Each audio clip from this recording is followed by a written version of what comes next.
Hi, I'm Kambis Cizeri from Corporate Science, and today I'm going to interview Jane Burpee, an Associate Librarian and Coordinator of Data Curation and Scholarly Communication at McGill University. In this interview, we will discuss mainly the issues around the open access publishing, and also we go through one of the articles which Jane and her co-authors have published on new methods of scholarly communications.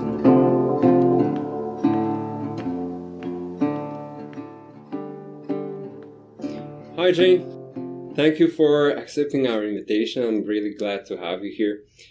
The first time we met each other was a meetup on open science organized by Peter Gravitz. And there I found out that you're interested in open access publishing and you're promoting it. Can you please explain what open access is? Open access is referring very specifically to a type of scholarly communication.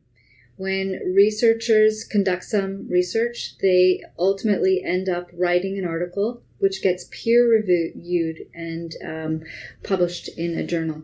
Open access is those peer-reviewed journal articles that are open, unrestrictedly available on the internet with very few reuse restrictions on them.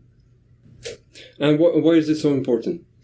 It's really important for a lot of reasons. Our government, well, I should say the first thing is when we're talking about open access and the big push and the big movement for open access, we're referring to academic research that has been supported through government funds, which our taxpayer dollars have contributed to. So taxpayers give their money to the government, and the government then divvies it up and gives it to researchers to conduct research. And we want the communities, the public, to be able to see the results of the research that they've funded. So one of the reasons that their governments are very interested in open access is because they want to be able to disseminate the findings of the research once it's been conducted. But there are a lot of other reasons for why it makes sense for research to be open. And one of the big reasons is for the research itself. Researchers can access, read, and build upon findings without any restrictions if it can be found easily in an open environment. And that's very, very important to discovery. It moves research more quickly through the workflows and through things. It's also really good for improving education.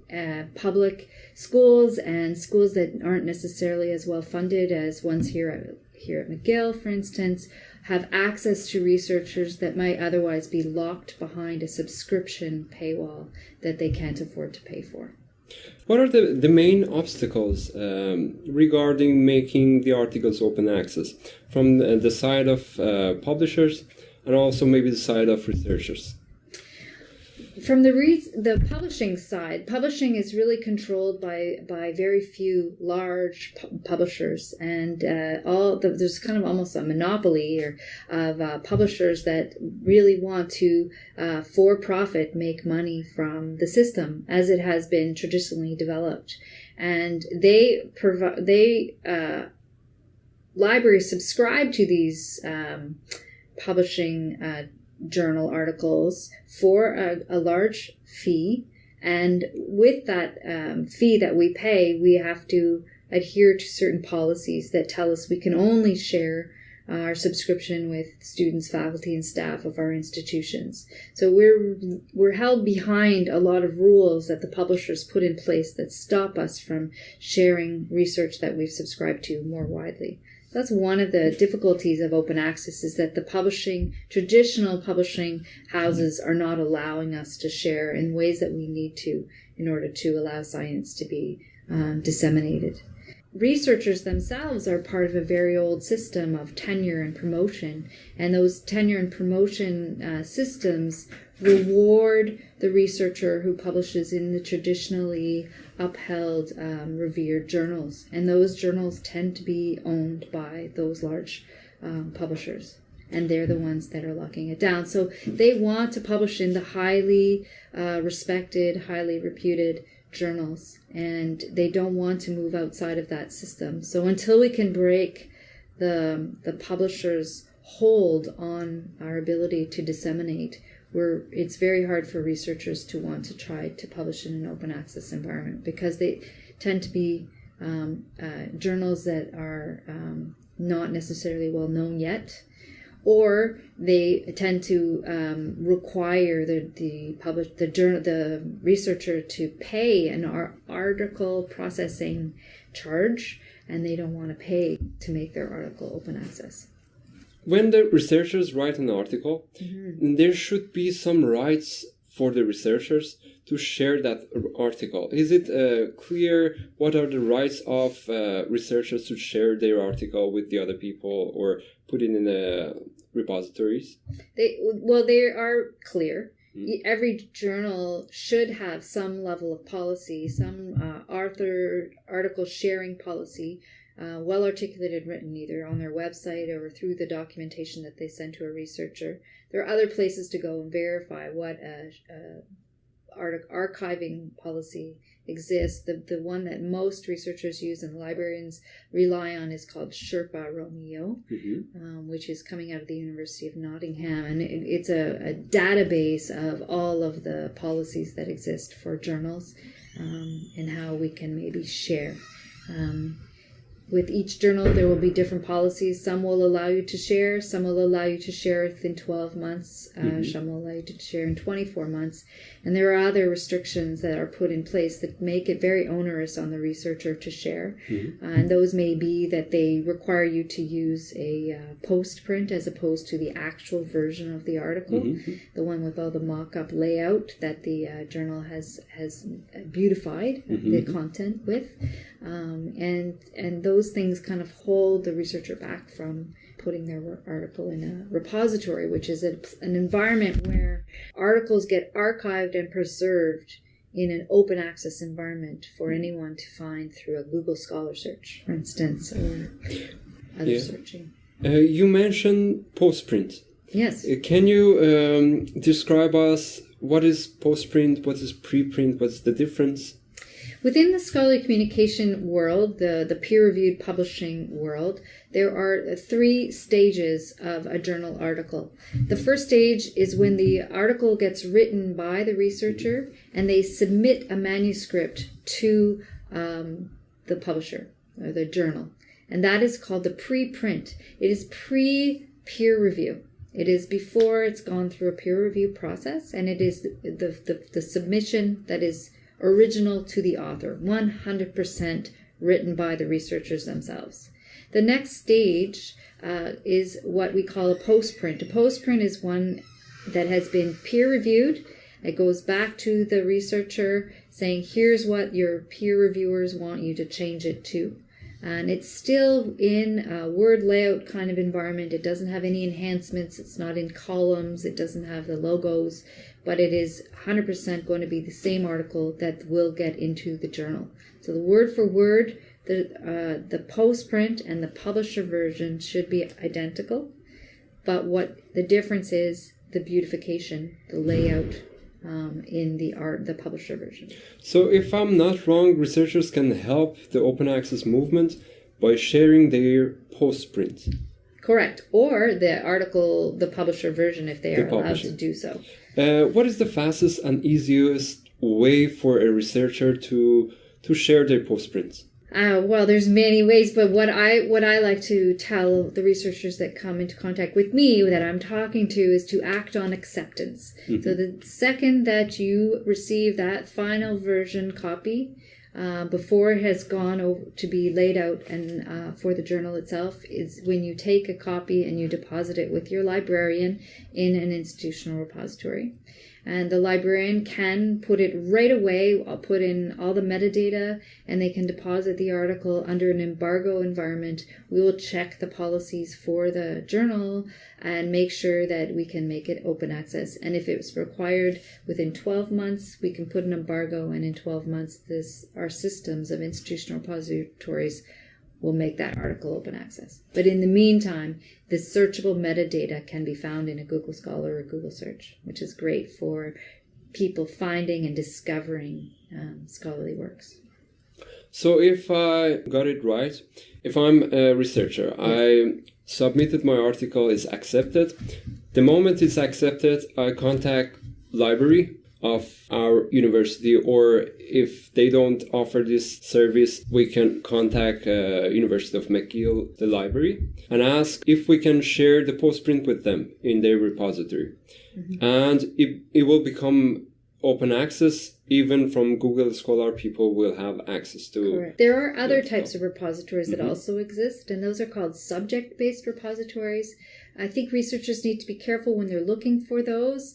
If you're in the medical world, you're probably very aware of PubMed Central Canada. If you're in the health or you've received funding from the Canadian Institute of Health Research, you will be depositing your work automatically through PubMed Central Canada. And that's another type of repository that exists already that's very reputable. There are things that look like repositories that are being developed by the for-profit world, and those are not repositories. So we need to be always very careful about what we choose if we've decided to go with the subject-based ones. Mm-hmm. I would like to maybe highlight things like ResearchGate and academia.edu, which are great places to disseminate and share, but are not necessarily the places where we want to preserve and archive our work, and therefore do not comply. They're not really pure open access environments. They require like sign on to get access to things. So that is not what we would define as a subject-based repository. Those archives are dependent on the field of study or not really? Yes. So we should know They're called subject-based because they are subject-based. So we should know in which archive we can send our postprints. Yeah, the best way, if you're not aware of the ones in your own discipline, the best thing to do would be to contact a librarian. Okay. And they would be able to find one for you if one exists. So if you are a physicist, you would probably go into something at the University of Cornell called Archive. Mm-hmm. And of course, if you're in health or in allied health or funded by CIHR, you would go into PubMed Central Canada. And there are other ones, and there are new ones coming out all the time. So we're never really sure which ones exist, and as those appear on the horizon, we always obviously want to put them through a lens and make sure that they are the right kind of repository for preservation and archive. Because the goal is not necessarily to have it in an open access environment today; it's about the future. So if you put it on your personal website, for instance, which is a great thing to do, and many journals allow you to do that no matter what. In fact, most journals allow you to put it on your website. There's no guarantee that your website will be here tomorrow if something were to happen to you. And there's no guarantee that it will be findable through Google because it doesn't come with all the metadata structure that is needed for Google to really find you through discovery keywording. So we want to make sure it's in a repository that allows for that robust searchability and findability and for preservation and archiving. If I'm not wrong, these archiving are somehow called green open access. Correct. There is also gold open access. Can you describe a little bit what is the difference between green and gold? Sure. Well, we've just had a nice discussion about green, and that is about the repository, the preservation of a secondary copy, mm-hmm. An identical copy to the published version that we put into a place that becomes open. So the journal article, the journal itself might not be open access, but we can put another copy that is into a repository. But the gold open access world is one where the journal itself is already open. There are many, many open access journals that exist. And from the moment an article is accepted as a manuscript, it goes into the journal as published as a journal, and a journal article, it's already open. And that's a really wonderful new environment that allows findability. Many of those, in fact, most of those open access journals do not charge author article processing fees, but those ones tend to be not as well known. If any of them are affiliated in any way with a large publishing house, then they probably do charge significant article processing fees. So that can be a real deterrent for researchers who don't necessarily have those funds or want to spend those funds in other ways. You and your co-authors have published an article called Outside the Four Corners, Explore Non-Traditional Scholarly Communication. Can you please give us a brief summary about this article? Sure. The article was written by my colleagues and myself several years ago in an attempt to explain to Canadian libraries the transformation of how scholars are communicating their research has even gone beyond the peer-reviewed journal article.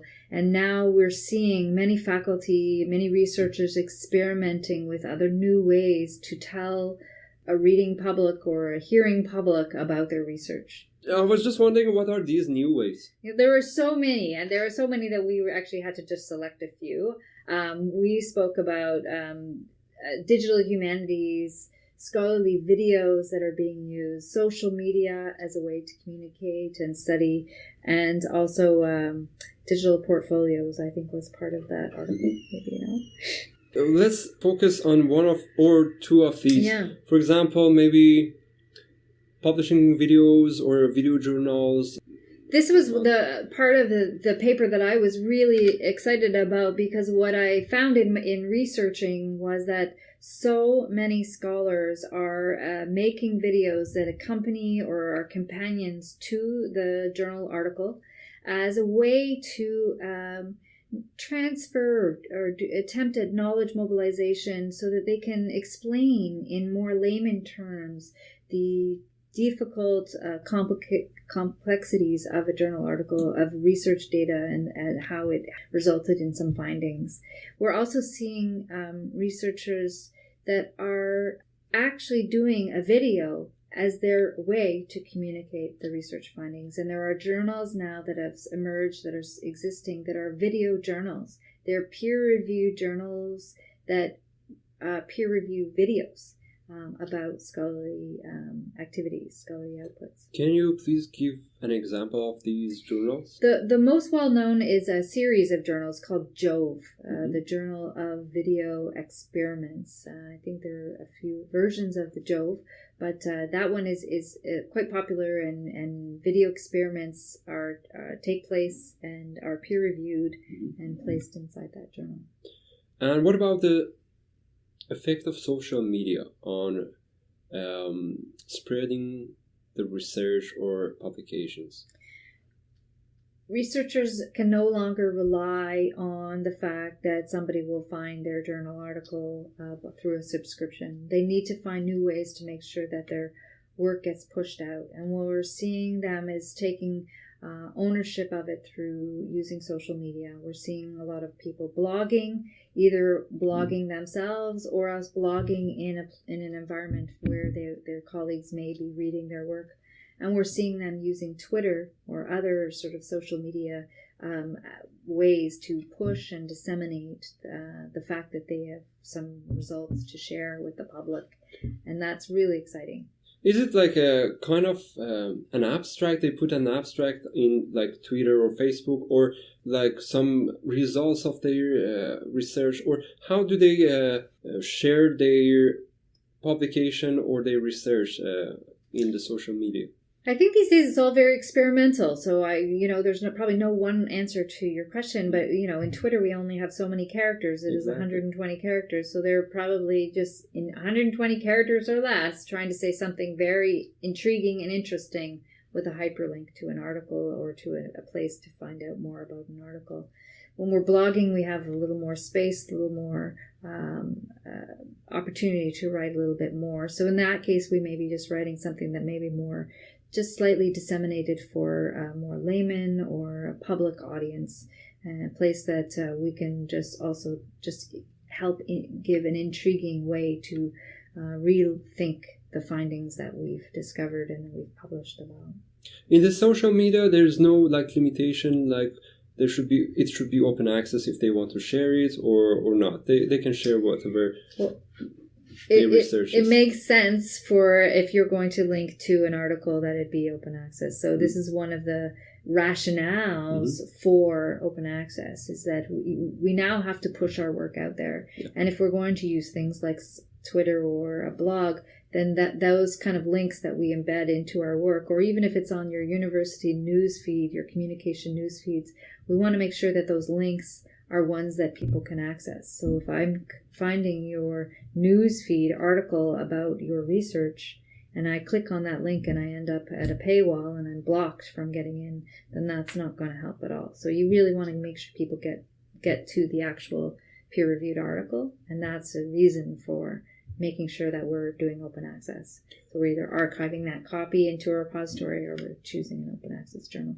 And what about the video journals? Are they open? They are also copyrighted, or what is the open access towards those video journals? I think many of the video journals that are peer-reviewed video journals, as per se, are behind a paywall. They're a subscription product that we would subscribe to on behalf of the university's students, faculty, and staff. So not necessarily open access.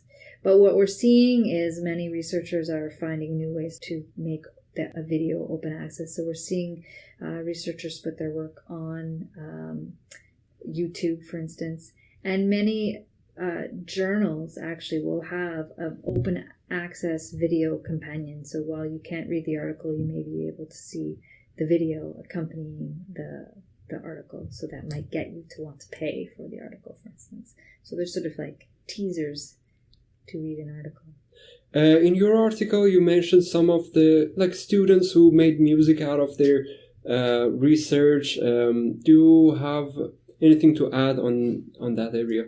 Well, again, that speaks very much to the fact that our researchers are exploring all these new opportunities that are available to them, and they're wanting new ways. They don't want to be judged or vetted only as the journal article being the only way to judge the quality of their work. Some students, in fact, just this week on CBC, we would have, if you had listened to CBC, would have heard about a student at Harvard who, instead of writing a traditional thesis, actually rapped a thesis and did very well. They got an A. So we're seeing that there's a demand, there's an interest, and certainly increasing acceptance that we can communicate in many different ways, and it doesn't have to be these traditional ways. Interesting. What about the publishing data? You had some part in the article which was related to publishing data. Why it is important to publish data? In many similar ways to our publishing open access journal articles, we want to be able to publish data. It's not necessarily as common, but the governments are really wanting our data to be shared and preserved and accessible to other researchers, so that not only can we verify and replicate studies that exist, but we may find there's new things that were not discovered because we were only looking at the data through one lens. So this gives, by making data shared and accessible to others, we allow new types of research to take place, or longitudinal research that could take place over time. If we have finished our study, we can share that data, and then somebody maybe in 25 years or 50 years could replicate and see if there's been a change. So these are really important reasons why we need to make sure that the data itself is shared. And how is it going? Right now people care about, not all of them, but lots of them, impact factor and publishing in high impact factor journals. And then the part with publishing data, which might be as important as publishing in as an article. Where are we now? Are we far from publishing data and get some value in our CV for that data we published, or we're close to that area? I think every discipline is different, but we're definitely going to start to see more and more pressure on the research environment to actually credit researchers for their data. So there's pressure to cite data. There's a lot of helpful places that show you how you should be crediting and citing other people's data if you're using other people's data. Some people say, and this is something that I've heard, and I'm sorry I can't tell you who said it, but that the data itself is the real content. And so the journal article is just the glossy cover of a magazine, and the real content is that data. So we want to be able to have people be able to see the data. Thank you, Jane, for your time and the information you shared with us. And thank you all for listening to our podcast. If you have published any article which is behind a paywall and you'd like to help open access movements, contact the library of your university to make your article open access. Also, you can check out our blog with the address of blog.colperscience.com. Colper is Colper. We will share some useful links which Jane discussed in this interview. If you'd like to get updates about Colper Science, follow our Twitter or Facebook page. You can find us there simply by searching Colper Science. See you in 2 weeks and have a great day.